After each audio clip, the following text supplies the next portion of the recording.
Good morning everyone. তো তোমরা রাত্রির থেকে সবাই খেলা দেখেছো, আমি নিজেও খেলা দেখেছি, চোখ খোলা যাচ্ছে না। But Portugal Colombia match just disappointing match. সত্যি কথা বলতে এই ম্যাচ দেখে অতটাও ভালো লাগলো না, কেননা যেরকম একটা রেজাল্ট এক্সপেক্ট করেছিলাম সেরকম রেজাল্ট আমি নিজে পাইনি। যেরকম চেয়েছিলাম পর্তুগাল জিতে আর্জেন্টিনার গ্রুপে থাকবে, গ্রুপ টপ করবে, বাট ড্র করাতে তারা সেকেন্ডে চলে আসে ও কলম্বিয়া চলে যায় ফার্স্টে। তাদের 7 পয়েন্ট নিয়ে তারা পরের ম্যাচ খেলবে ঘানার সাথে ও পর্তুগাল খেলবে ক্রোয়েশিয়ার সাথে। দেন রাউন্ড অফ 32 যদি জিতে যায় তারপরে তাদের দেখা হবে স্পেনের মতো একটা বড় টিমের সাথে, হেভি ওয়েট। দেন তারপরে বেলজিয়াম, ফ্রান্স, জার্মানি।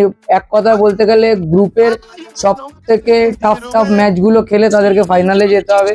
বলা যাচ্ছে না ম্যাচটা কি হবে, বাট আজকের ম্যাচ দেখে একটাই কথা বলবো, ওয়ার্ল্ডের বেস্ট মিডফিল্ড যাদের আছে, ব্রুনো ফার্নান্ডেজ, ভিতিনিয়া, জাও নেভেস, এদের মতো একটা ওয়ার্ল্ডের বেস্ট মাঝমাঠ থাকতে এত জঘন্য ফুটবল জাস্ট দেখিনি। গোলের পর গোল মিস, প্লাস কলম্বিয়া তো আউটস্ট্যান্ডিং ফুটবল, তাদের যে মাঝমাঠ আছে আউটস্ট্যান্ডিং খেলেছে। ইভেন 95 মিনিটে তারা গোল করেও দিয়েছিল, জাস্ট একটুর জন্য তারা গোলটা মিস করে ফেলে।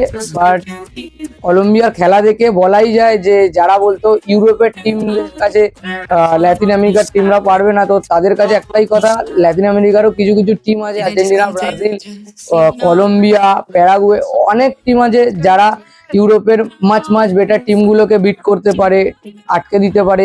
এরকম অনেক টিম আছে। তো সেরকমই কলম্বিয়া আজকে পর্তুগালকে যেরকম ভাবে আটকে দিল, প্লাস যেরকম পজিটিভ ফুটবল খেলেছে সেরকম ভাবে পর্তুগাল সেরকম সারা ম্যাচে কিচ্ছু খেলতে পারেনি, সেটা তোমরা সবাই দেখেছো, জাস্ট ডিসঅ্যাপয়েন্টিং ম্যাচ।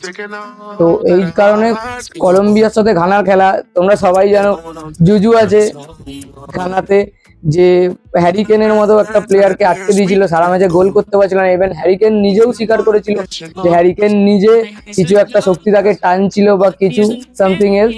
তো বলা যেতেই পারে পর্তুগালের জন্য আপকামিং ম্যাচেস খুব টাফ হতে চলেছে। তো তোমরা জানাও পর্তুগালের কিরকম কি খেলা আপগ্রেড করতে হবে বা কি প্রবলেম হচ্ছে, কমেন্ট বক্সে তোমরা সবাই ওপিনিয়ন দিতে পারো। তো তোমরা সঙ্গে থাকো, আবার পরের ভিডিওতে আসছি, কন্টিনিউ করব।